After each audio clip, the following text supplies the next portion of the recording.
This is way worse than we thought, as now the only consistent part of the New York Yankees pitching staff has gone horribly awry, and Yankee fans are turning towards Aaron Boone and calling for his job, while the Yankees bullpen also continues to absolutely suck, while their hitting stays strong throughout all this, but is not enough with a bullpen that is doing horrible work. And now the starting pitching has completely gone off the rails as well, and we're going to break it all down. What's up, guys? Welcome back to Yankees Digest. It's Chris here. Hope you guys are having a great day. Let's jump into it. If you guys are part of that 76% that's not subscribed, make sure to subscribe because we got a ton of Yankees content.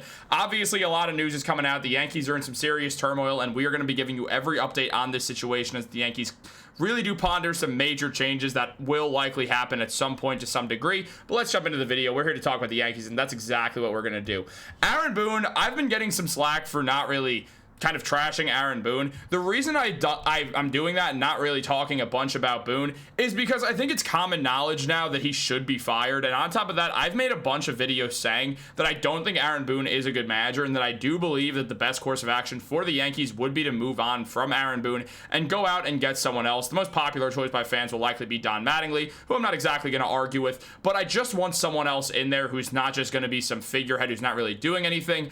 And now with the Yankees pitching staff, even the consistent parts of it going absolutely awry recently, it's time to absolutely hit the panic button, because now the New York Yankees, who are on the ropes trying to stay in playoff contention, are looking really rough. Now, when we just consider everything the Yankees are going through right now, we see that since July 1st, the Yankees starters have a 5.62 ERA, their relievers have a 6.13 ERA, and their offense has a 114 weighted runs created, which is 4th in the MLB, unlike how their starters are 27th and their relievers are 29th. The offense has been great, but the defense, it has been not good one bit. And considering all that, it's now really become time for fans to really start to wonder just what the hell is going on. And in a recent article from CBS Sports, it was broken down by Mike Axisa, who said that lefties Max Fried and Carlos Rodon were deserving of their all-star nods this season. They were both tremendous through June, ranking as two of the top starting pitchers in baseball. Gerrit Cole needed Tommy John surgery in spring training, and he is irreplaceable, but Fried and Rodon did excellent work picking up the slack.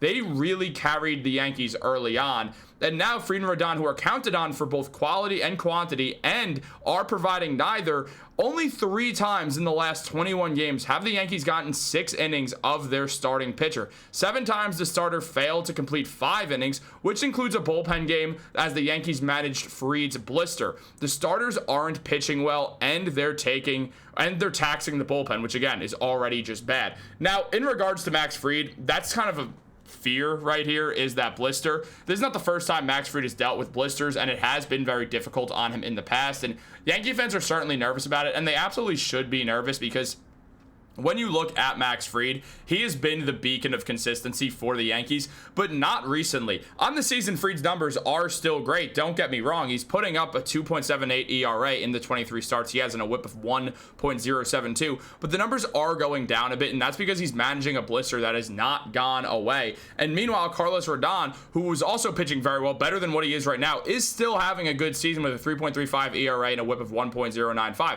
His numbers are still good. Fried's numbers are still good, but they're not as good as they once were when they were literally carrying the entire New York Yankees organization on their backs. And that's something to be worried about, because Rodon has been easily shaken with the Yankees before throughout his first couple seasons with the team. So seeing that he made the All-Star game, seeing that he made his way back to who he was once before when the Yankees initially signed him, was such a great sign, because it felt like things were getting back to normal. But now seeing him struggle right now is very concerning, because unlike Fried, Rodon does not exactly have a reason for struggling. The way that Fried does have that blister, he's not at 100%. Carlos Rodon seemingly is. He seemingly is at 100%. He should be pitching better than he is, but he's not. And that's something that we should be worried about. It's something we should be thinking about. It's something that we should have to consider going into everything right now. Now, he has also not been as bad as Fried, but again, he's healthy. Fried's not. So that's something to really be considerate of when you just look and see what the Yankees are doing right now. I mean, Fried through June was pitching 6.4 innings per game at a 1.92 ERA, an FIP of 2.78, and a WAR of 2.9. Now, since July 1st, he's pitching 5.2 innings per game, has an ERA of 5.81. His ERA is higher than his innings pitched per game recently, while his FIP has climbed to a 4.02, and his WAR has only gained 0.4. So he's still a positive player, but the ERA is absolutely terrible. Now, it's also important to note Fried has had some of the worst fielding throughout this season, but it doesn't matter. That ERA is what it is, and it's because Fried's dealing with a blister that's clearly messing him up. Meanwhile, Carlos Rodon, he started out pitching nearly 6 innings per game and had a 2.95 ERA through June and an FIP of 3.54 and a WAR of 2.0. He was absolutely great, but now things have taken a turn. He's pitching a little less per game than he was, but his ERA has climbed to a 4.78, his FIP to a 5.14, and his WAR has only gained 0.1 over that span since July 1st, which has been exactly 5 weeks of me filming this, 5 weeks in one day for when this video is likely coming out. So when you consider all that, it definitely is something to sort of consider and realize that things are not great for the Yankees right now. I mean, they're not having good production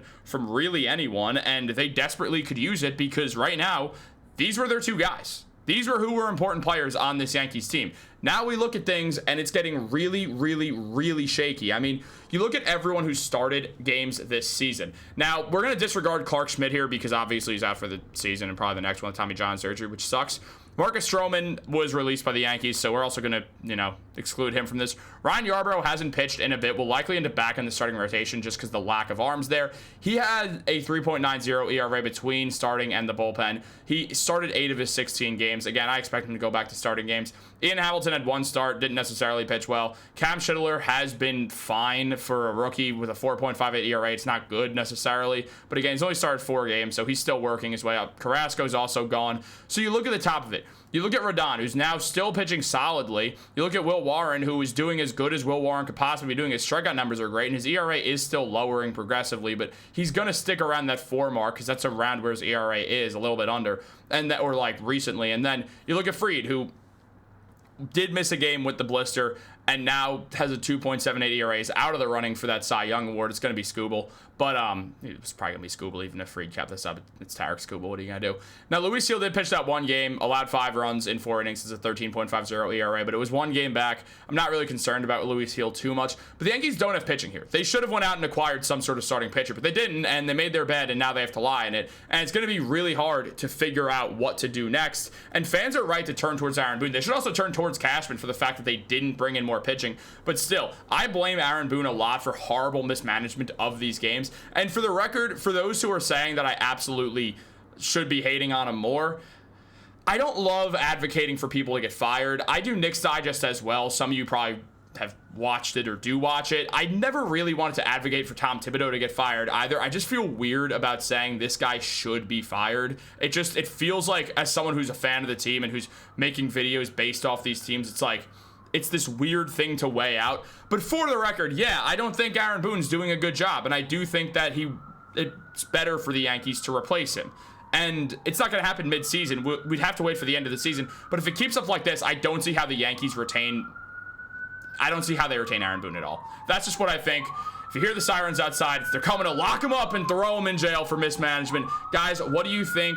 Will the Yankees bounce back? Let me know what you think in the comments down below. Like this video, subscribe, turn on post notifications. Have a great day. Go Yankees.